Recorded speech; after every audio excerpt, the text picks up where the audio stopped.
Hello there, and welcome to the third episode of the VictorPrep Vocab podcast. My name is Sam, and we'll start with the previous words from the last podcast.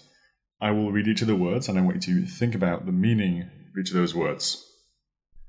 The previous words were vim, kindle, molt, and antipathy.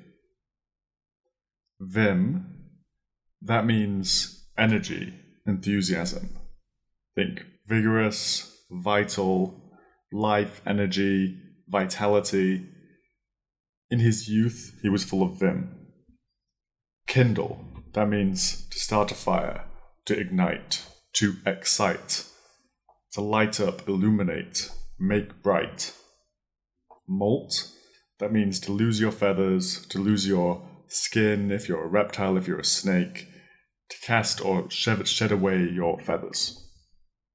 And final word, antipathy, that means a natural aversion to, or a strong dislike, habitual dislike. Now, before we get started on the new words, I just want to reiterate how important it is to make up your own sentences using the new words. And in every episode, I want you to take a bit of time, pause the recording, or after the recording, if you're in a situation where you can't pause, to just think of unique sentences involving the words. This is really, really important to remember the words. If you can't use them in a sentence that you've created yourself, you probably are lacking some deeper understanding of what the words mean. Or not even a deeper understanding, you haven't got the meaning yet. And it really, really helps the memory. And a good trick to use is to really think of a very weird sentence. The weirder the sentence, the more wacky it is, the more unusual it is, the more surreal it is, the better you're going to remember it. Because the brain is just naturally better at remembering those things that are a little weird. We remember those instances of something strange happening. We don't naturally remember all the other more boring times. So, as I'm covering these new words, take your time, try to relax, don't stress too much, invent some weird sentences. Hell, email me some of those sentences. Twitter them to me if you want. Do whatever you want, as long as it helps you remember. So, our 4 new words are Ossify, Potentate, Solecism, and Attenuate.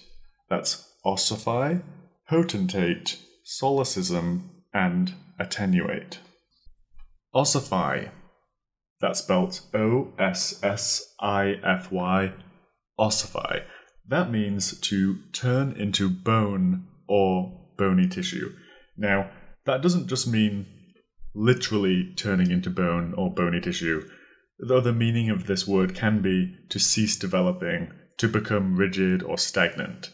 So you might describe your political parties as being ossified. They've stopped developing, they're rigid, they're inflexible.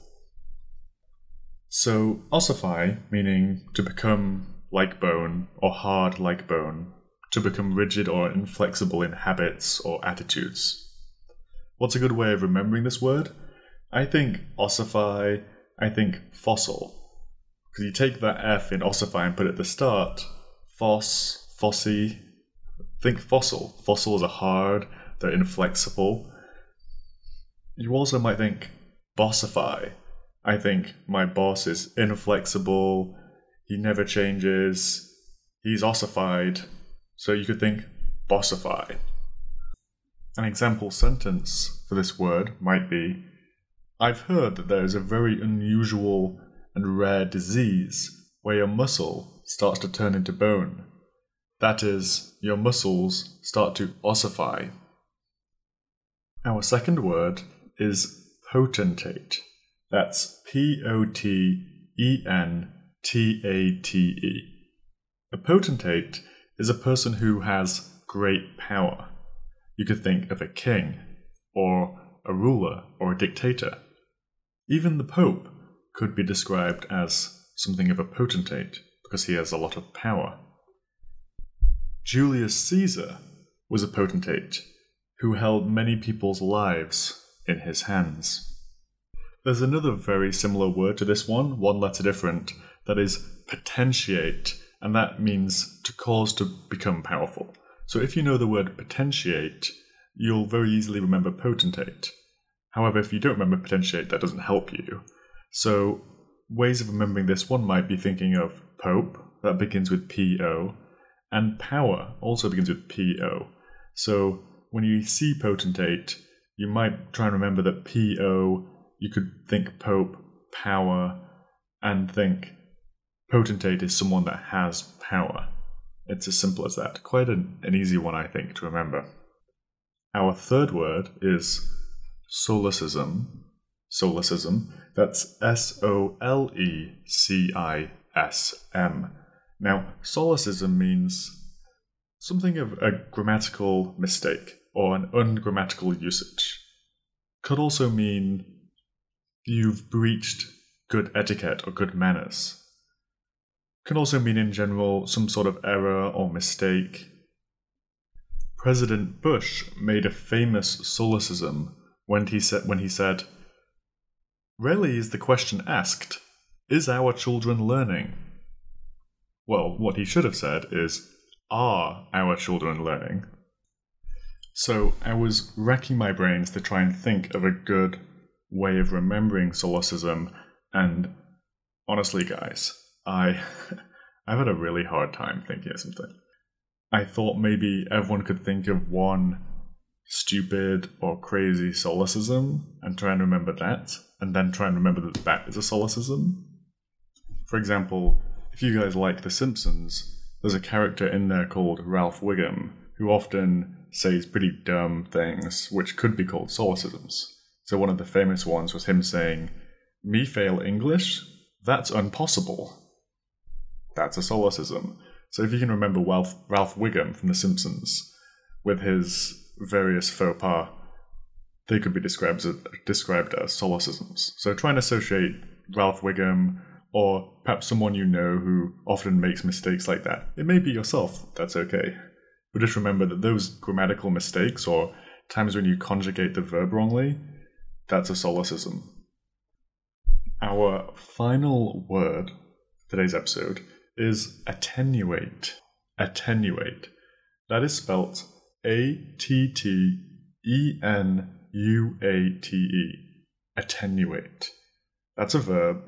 It means to weaken, to make less strong, to reduce in force, intensity, quantity, or even value. It can also mean to make thin, to make slender. So here's an example. This is actually true, by the way. I was quite sick recently. I was in the hospital for about a week and had to have about 2 weeks off work, and I felt so attenuated after 3 weeks not doing anything. My muscle strength was weakened. I had lost weight. My muscle strength was deeply attenuated. So I was trying to think of good ways of remembering attenuate. There's another similar word to attenuate that is tenuous. That means very weak or slight. And attenuate is just turning tenuous into a verb. So if you remember tenuous, meaning very weak, then you can think attenuate is to make weak, i.e. to weaken, reduce in force.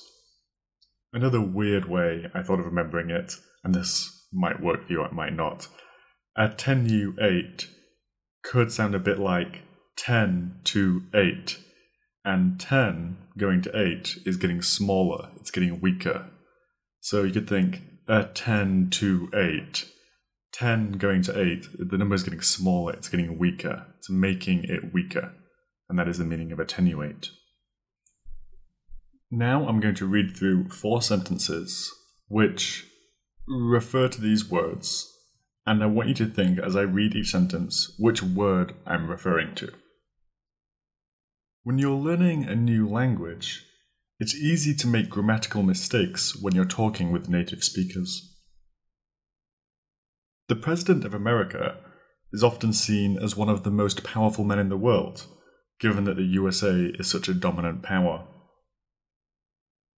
One time I was suffering from sleep paralysis. I woke up in the night feeling like my muscles had turned into bone. I couldn't move at all. My massive headache was much reduced in force shortly after taking some strong painkillers. So I hope you got those 4. And that's our words done for this week. And I'm at 11 minutes exactly, so I think we're slightly faster than last time. As always, if you have any comments, questions, or suggestions, please email them to me or tweet them at me. My email address is sam.fold@gmail.com. My Twitter is @samfold. And I've also recently been setting up a homepage for myself, which will be just samfold.com. I'm also thinking about setting up some sort of website for the podcast itself, where I'll post updates and maybe some articles on learning and remembering and tips and so on. But really, I do this because I enjoy it. I do it because I want to help people. I really love learning words. I love the idea that perhaps I'm helping people out there. So if I have helped you and you appreciate what I'm doing, just let me know, because I have no idea if this is actually a good thing and I'm helping people. So will definitely make me feel good if you guys let me know. And if you think it's bad or I'm doing something wrong or it could be better, let me know. I'm a complete rank amateur at this. So I'm sure plenty of you are experts on podcasting and can offer me all sorts of advice. So thank you so much, and I'll see you next time.